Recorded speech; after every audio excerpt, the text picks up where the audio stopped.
শহরে আটকে থাকা মানুষটা চিৎকার করে বলছে একটু পানি দেন, দুদিন যাবত কিছু খাইনি। গ্রামে আটকে থাকা মানুষটা বলছে আমাদেরকে একটু উদ্ধার করেন, না হলে মরে যাব। আজ ভালো নেই বন্যায় কবলিত দক্ষিণ অঞ্চলের মানুষগুলো, ভালো নেই বাংলাদেশ।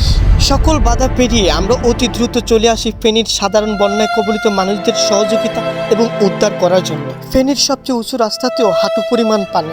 আমরা এখন দ্রুত এগোচ্ছি যেসব মানুষটা এখনো সহযোগিতা পাননি। যেখানে আমরা এত দূর থেকে এসে ফেনীর মানুষের জন্য সহযোগিতার হাত বাড়িয়ে দিয়েছি, সেখানে এই বিষয়টা কখনোই কাম্য ছিল না। ফেনীর মানুষের জন্য আমরা ঢাকা থেকে এসে কষ্ট করি, আর ফেনীর মানুষ এখানে মাছ ধরে। আসলে মনুষ্যত্ব বোধ বলতে কথা শুধু এটাই নয়, আরো কয়েকটা অভিযোগ শুনলাম। এই চাচা নিরুপায় হয়ে আমাদেরকে অভিযোগ করেছেন যে আজ সারাদিন যাবৎ কোনো খাবার পাননি। শুনলাম নামদারি কিছু স্বেচ্ছাসেবক স্পিড বোট এবং নৌকা দিয়ে চারদিক ঘোরাফেরা করে কিন্তু কাউকে সহযোগিতা করেন। চাচা জানালেন যে তার বাসা অনেকগুলো ফ্যামিলি পানি এবং খাবার না খেয়ে আছে। এর কারণটাও জানালেন যে চাচার বাসা হচ্ছে অনেক দূরে এবং সেখানে পানির প্রচুর পরিমাণ স্রোত। আমরা খাবার এবং পানি নিয়ে চাচার বাসার দিকে রওনা হলাম। আপনাদের উদ্দেশ্যে আমি শুধু একটি কথাই বলবো, দ্রুত এগিয়ে আসুন কুমিল্লা, ফেনী এবং নোয়াখালীর পাশে। সামর্থ্য থাকলে আর্থিক সহযোগিতা করুন এবং উদ্ধার কাজে লেগে পড়ুন।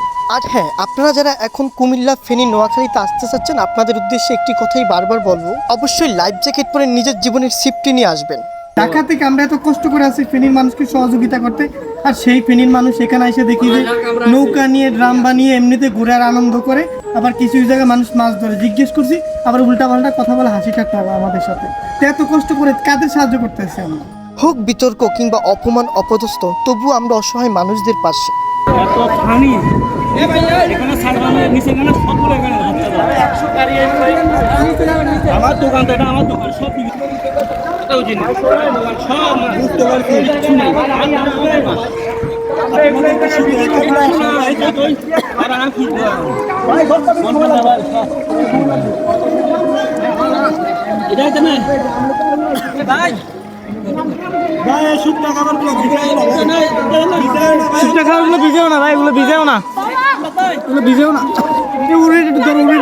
আমি চিৎকার করে কাঁদিতে চাহিয়া করিতে পারিনি চিৎকার। এই বাইরে ধরে নেই, মানুষ যখন বিপদে পড়ে তখন তার অর্থ সম্পদ তার কোনো কাজে আসে না। প্রত্যেকটা বিল্ডিং এর বেলকুনি থেকে মানুষ দাঁড়িয়ে দাঁড়িয়ে শুধু চিৎকার করে করে বলছে, ভাইয়া একটু পানি দেন, পানি খাবার দেন, প্রয়োজনে টাকা দিব। আজ 2-3 দিন যাবত নাকি তারা ঠিকমতো না খেয়ে আছে। কারো বাসায় অসুস্থ রোগী, আবার কারো বাসায় বিশুদ্ধ পানি না থাকার কারণে মানুষ অসুস্থ হয়ে পড়ছে।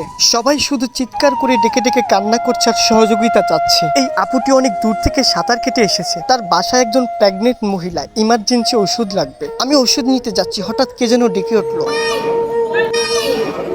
বাচ্চাটি আমার কাছে আবদার করেছে তার জন্য যেন একটু পানি নিয়ে আসি। মানুষটা ঠিক কতটুকু অসহায় হলে এইভাবে ব্যালকনিতে দাঁড়িয়ে থাকে আর মানুষের কাছে চিৎকার করে করে সহযোগিতা চায়। আপনাদেরকে আমি আবারও রিকোয়েস্ট করে বলবো, ভালো নেই দক্ষিণ অঞ্চলের কুমিল্লা, ফেনী, নোয়াখালীর মানুষ, আপনারা আপনাদের সামর্থ্য অনুযায়ী যে যতটুকু পারেন ঠিক ততটুকু সাপোর্ট নিয়ে ইমার্জেন্সি বন্যায় কবলিত ক্ষতিগ্রস্ত মানুষের পাশে দাঁড়ান। এমন একটা বিপর্যয়ের সময় আমাদেরও আসতে পারে, তাই এখনই সময় তাদের পাশে দাঁড়ানো।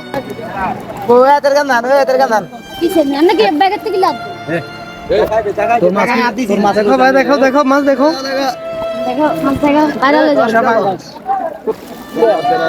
কথায় আছে কারো জ্যৈষ্ঠ মাস, কারো আষাঢ় মাস। কেউ মাছ ধরা নিয়ে ব্যস্ত আছে, আবার কেউ একটু পানি, খাবার এবং উদ্ধারের জন্য চিৎকার করছে। হোক বিতর্ক, তবু আমরা অসহায় মানুষদের পাশে।